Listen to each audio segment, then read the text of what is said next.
we're back. It's been a little while after episode 10, but we are finally back together after some conflicting schedules and different things. And the carcass is here, and we are ready to rock your world with a brand new topic today. But first, some shout outs. My first shout out goes to Mr. Jay Fuchs of Sound of White Noise. He puts out a lot of good killer local Dallas-Fort Worth metal. Chemicost is one he just put out. Killer thrash album, and he always has a merch table full of goodies, vinyl, CDs, even tapes and t-shirts, which kind of segues into our subject matter today. It does. We like goodies. But I'm going to shout out the great Rob McNeese down in South Texas. I wore my Witchfinder General shirt just for you, buddy, and one of these days we're going to get you on so we can talk about the Slayer interview and the shenanigans that went on around that back in, 83?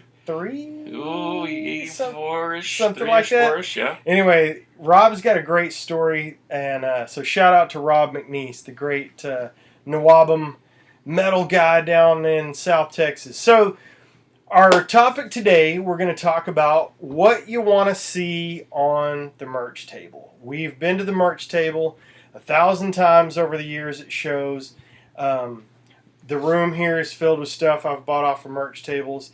So we'll talk about first what you want to see, obviously, is t-shirts. What do you want to see on a t-shirt when you walk up to the table? Well, honestly, and that is the first thing that is my draw. Namely, I want to see if they have a copy of what I just heard, especially if they're a small local band or someone I've never heard of before. Obviously, I want the music. And interestingly enough, with all the downloading and whatever going on, sometimes the only thing available, the only place you can get the CD is at the merch table. Mm-hmm. So it's a good marketing idea for bands that are trying to get their music out. But yes, the T-shirt is the big draw, and I love a T-shirt with a front and the back. Mm-hmm. Whether it's a statement, a lyric from a song, or tour dates are my favorite thing. Mm-hmm. So a killer logo doesn't have to necessarily be full color. I love the black and white. That's very traditional. But yeah, the T-shirt is probably the first thing, and then the music is the second, because I want when people see me wearing that band, I want them to ask me about the band, like, hey, who in the heck is Nasum, or or Insect Warfare, Right. And no, Rob, I don't just listen to grindcore, okay? We've had that discussion too. But yes, he does. What I'm saying is I want people to ask me about the band, because if I believe in them enough to buy the shirt or listen, I want them to hear the CD too. Yeah, I like it. When I'm looking for t-shirts, obviously black t-shirts dominate. I like a good black t-shirt. I have a white Slayer shirt. I don't wear it too much because it's a white shirt, but the black t-shirt with the logo, I love the logo shirt. The tour dates on the back are cool, but if it's got the tour dates on the back and I don't like the artwork on the front, I will go for a just straight band logo t-shirt every time. I do like having a memento from the tour if it's got that tour mentioned in the dates and all that. Like you said, the music, man, it's really cool because a lot of the stuff you can't find anywhere else, or maybe it's a little different version, or maybe it's a promo item. I do like getting those.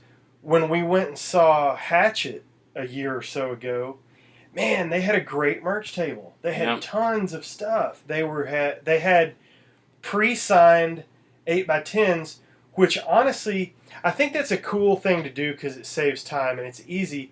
But to be honest with you, I'd rather it be blank.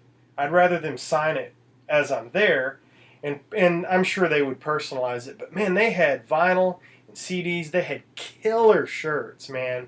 Those full color shirts they had were awesome. What are some other things that you like? Well, now that you mention that, they were selling a tour-only colored vinyl too. That was the only way you could get it, was to go to the show. I know a lot of bands are doing that. They have something that's a splatter vinyl or a colored vinyl of some sort, not just your traditional black colored vinyl, or tapes. Mm-hmm. That's another one. I know when I saw Primal Fear back, in fact, I was going to say I just reconnected with Havoc. They're on a tour down in South America. They were on tour with Primal Fear as a three-piece, which is a whole interesting story as it is. Maybe someday we can have Dave talk about that. But Primal Fear had a CD-only, tour-only, live CD. That's cool. And it was they had taken like the first 5 shows of the tour, made a CD, and that's what they were selling. And that was awesome. the only way to get it, was to actually go to a show and buy something, which I am a total advocate of, as we've discussed before. Sometimes that's the only way the bands can put fuel in the tank and food in their stomach, is if you're buying something from them. So, as much as I'd love to say, buy the ticket, enjoy the music, and go home, maybe one less beer and one more T-shirt would be better. That's right. One of the things that I like too is a variety.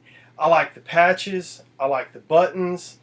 Stickers. I like the bottle openers. Stickers are cool. Again, with stickers, I like just the logo of the band. If you could see in the room here, which you obviously can't, some other things that are cool is they've started selling, or at least I've noticed it in the last few years, stage-used drum heads and drumsticks. I've got a few of those.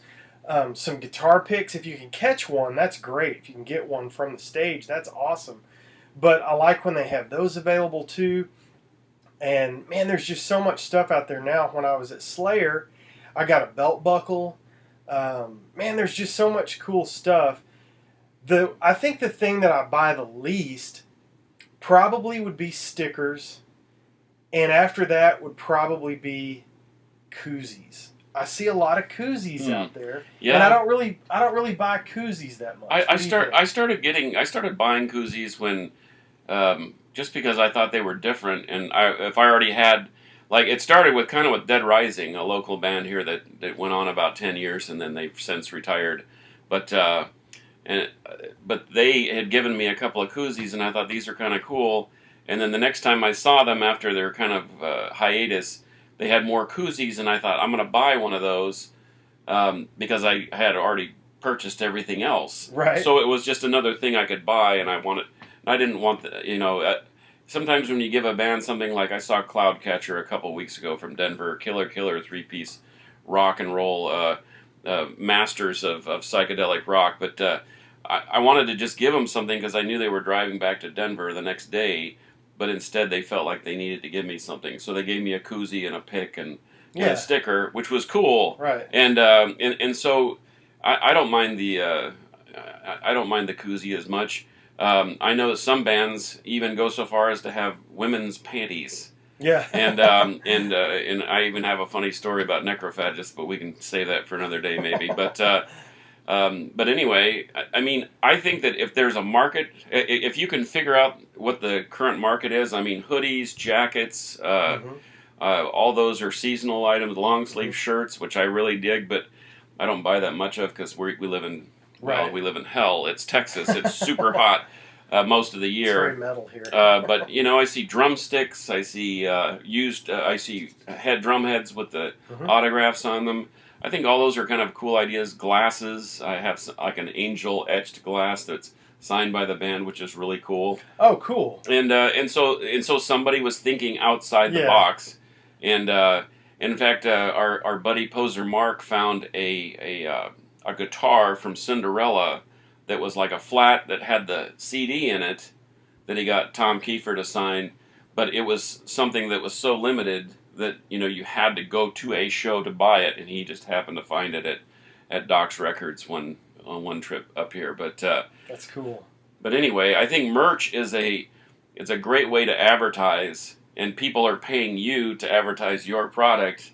but the fact of the matter is when the times I've run merch, usually after the band plays is when you get this groundswell of business. I remember Turbine North at Mayhem Fest a few years ago, and I sat there for an hour, and it was crickets. And as soon as they hit the stage, we did $400 or $500 in the next hour of merch because people were duly impressed, and they should have been. That was one of the best sets I'd ever seen them play. I've got a couple of cool things that I like that some of the bigger bands have done. Obviously, if you offer a VIP situation of some sort. It comes with a laminate, and I've got some laminates hanging up here in the room that I think are pretty cool. Kisses was 3D, and the Saxon one has several different album covers that they were supporting on that tour. So that was pretty neat. But when I saw Tom Petty, not exactly metal, but he had an oversized shot glass with the 40th anniversary heart on it, and I thought, man, that was really cool. I'll get that, because I like what's called shelf sitters. Mm-hmm. A t-shirt is very cool, and that's probably the number one merchandise item of all time, outside of album sales or whatever. But I'm talking about sitting on the merch table. T-shirts are number one, there's no question. But some of these shows, man, I just can't pay 50 or 60 bucks for a t-shirt, so I got the shot glass, and I found out later that you could go to his website and you could put in your ticket information on what row and seat you had and what section, and then for 10 bucks they would send you a pair of your seat, and it was 3D and it had the 40th anniversary logo on the back, and I got a couple of those. That was pretty cool. And another thing that I really like is, if you want a memento from the show where you were, if the band is doing the CDR of the show, get it. When I saw Kiss in 2009, my son and I went. It was his first show, and they had a deal where you could pay, I don't remember, it was 20 or 30 bucks, Yeah, I think. 30, I think it was $30. Maybe. But you left the venue with a double disc folder, and disc one was already in there by the end of the show, and there was a piece of paper, a round piece of paper. You sent it in, it had a code on it or something, and they mailed you back the second disc because it wouldn't be ready by the end of the night. Right. That is stinking cool, because there will be a few hundred, maybe a few thousand sold that night, but it's the show where you were, where they talk about your town, and if anything strange or crazy happens, you've got that recording. Now, Right. I've only got a couple of those, and I don't even remember the other one, but Kiss did it, and of course, the kings of merchandise. Yeah, of course. Gosh, they'll stamp their logo on anything. But they got my money that night. I did not buy a shirt. I bought that disc, and I'm extremely glad to have it. And my son was lucky enough to get picks from all the guys, even the drummer had picks that he was tossing out, and got a set of drumsticks from Eric Singer that night. Which is kind of weird. While I had my head turned. Which is cool, because when the drummer even has a pick. In fact, I think I told you about the time we saw Priest up at the Allen Center, Mm-hmm. and my friend Mike Spears, shout out to Mike, said, if you'll just wait around for a minute, I got a special treat for you, and out came the Halford entourage, and he walked over and he put a Rob Halford metal God pick in my hand.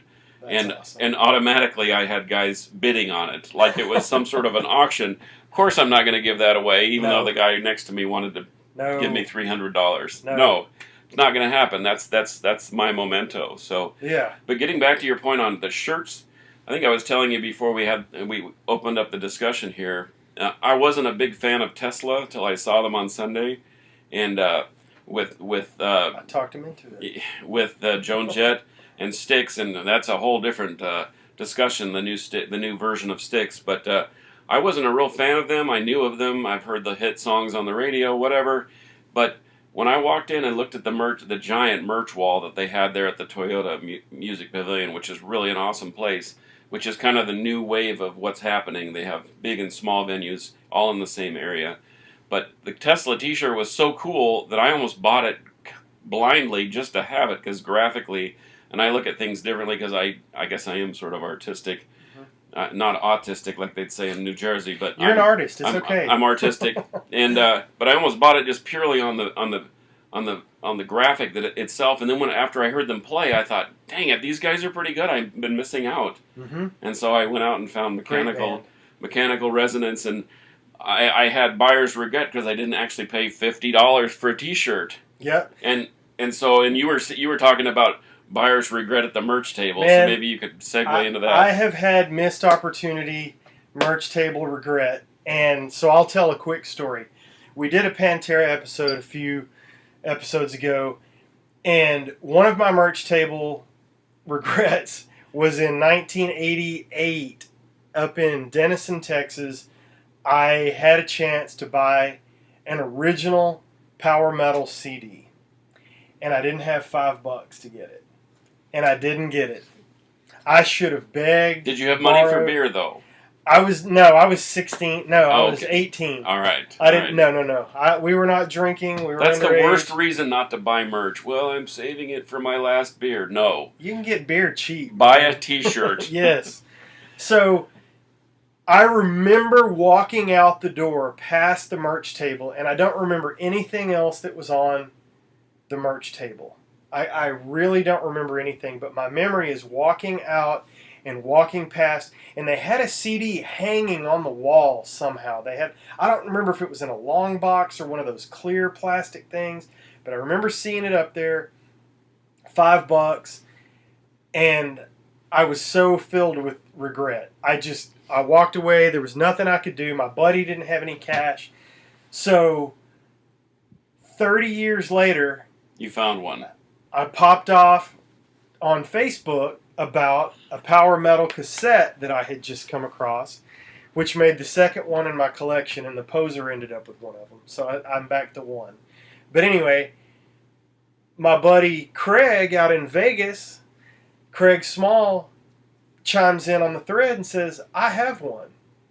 And so I start quizzing him. Oh, okay, yeah. Is it a real one? Sure, man. It's probably a bootleg. And he's like, no, I bought it that night at that show. So turns out, I didn't know the guy at the time. We've been friends for a long time now. But he was at the same show. He bought the CD. We made a deal. I sent him some original Pantera vinyl. So it wasn't $5? For that CD, it was not $5. But shout out to Craig for hooking me up. Yes, and as sir. a matter of fact, just hang on. Just hold on. Oh, no, you know what? He's digging into the collection. It's locked up. Oh. It's locked up. It's on Sorry. lockdown? I've only got 3 or 4 things that I keep actually in the lockbox, and that's one of them. But it's hard to tell the bootlegs from the originals. But if you do a little digging on Discogs, and as soon as I got this thing, or actually as soon as he started sending me pictures of it, I knew that we had the real deal. Did a light descend from heaven? Oh my gosh! Concerts Gosh! And angelic choirs. That was one of the happiest collecting moments since I've been collecting. Since high school, was just I couldn't believe it showed up. And the other thing that made me panic was he put it in just a bubble mailer and stuck it in the mail. And I was checking the mail every day. And then one day there it was. Oh, Las Vegas. Oh my gosh. I was wanting it to show up in an armored car, of course. Of course. And of course it was fine. It showed up perfect, and the CD didn't even look like it had been played. He had taken such good care of it, and the inserts were correct and all that. So, well, isn't that kind of what the intrigue of merch is, though?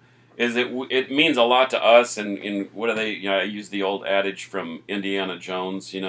I buy a pocket watch on the street corner for $5, and I put it in, and that's all it's worth. I put it in the ground for 1,000 years, and it becomes invaluable. Right. So what is it really worth to us? And obviously, to your buddy, it was a Pantera CD. I mean, honestly, if I ran across let's say, what is it? The Projects in the Jungle cassette by Pantera. I would, if it didn't cost me hardly anything, I would just give it to you. Right. Because to me, it doesn't mean anything. Now, I know that it would mean the world to you. You would be trying to move the Brinks truck up to the Casa de Carcass. But to me, it's kind of about perspective, I guess. Mm-hmm. So yeah. Interestingly enough, well, that's my merch table regret, man. You never know what you're going to miss, and that limited stuff that the bands do, take advantage of it. Grab all you can, like Carcass said earlier. Man, it's another tank of gas. It's another meal. It's another few dollars in their pocket to keep doing what they love. And let's face it, even some of the big boys aren't making much money. No. So please support local music. When you go to a concert, I don't care if it's the biggest band in the world or the smallest band in the world, hit the merch table, buy something, hit the tip jar, do something. You got any closing thoughts? No, other than just that. I mean, having worked merch tables before, having driven bands around, man, it may look glamorous on paper. It may look glamorous on MTV back when they were actually a music channel. Yeah. But let me tell you what, man, that is hard work, and and those guys deserve every penny. In fact, talking about Cloudcatcher, these friends of mine, they they're from Denver. I looked all over the Denver record stores looking for their music. They didn't have one. I contacted them on Facebook and said, "Look, dude, I looked everywhere for your record. I can't find it." He goes, "What's your address?" And I told him, and he just all of a sudden magically a record shows up. So you can better believe when they come to town, and they rarely are here, which was it was a real luxury at a place called the Tin Panther in Fort Worth. I didn't even know where that was, but it was a pretty cool joint, and some pretty cool bands played. But anyway, you can better be sure that I took care of them, just like you said, because they literally were on their last. They were on fumes. They were on their last tank of gas, and I encouraged everybody that I knew there, and even people that I didn't, help these dudes out, watch them play, and they're gonna rip your head off. And sure enough, people were like, "Holy cow, you were right!" And they got back to Denver in one piece, so that's awesome. Yeah. But man, it's just like you. I mean, none of us will want to work. We don't go to our jobs for free. No. We expect then if we have to work overtime or we do a little extra better of a job, of course we expect a tip or some sort of recognition. That's how you do it at the merch table. Yeah. You buy their stuff. Help out the guys, go to the shows, pick up something off the table. Tell us what you think about merch. Are t-shirts your favorite? Maybe you like coasters. I don't know. Yeah. Posters, CDs. Do they have coasters? I said Coasters, yeah. I said coasters. Yeah, no, I've seen coasters before. Okay. I have a Flogging Molly. I have a Dropkick Murphys. What is with the Irish rock bands that want to... Anyway. Collect all 6 coasters and make the set, kids. Oh, I have a Kiss coaster set. Ah, there you go. There you go. But they'll put they'll put their name on it. They'll sell you toilet paper. They'll sell you I air. have that too. They'll sell you air in a bag, air guitar strings. Oh, that's right. Which I almost bought. I'm not gonna lie. I stopped myself. Because it's funny. It's funny. It is I get that funny. joke. All right, guys. We will see you next time. Thanks to the Carcass for coming in today from down south and making a new episode. We'll be back soon. And until later, metal will prevail.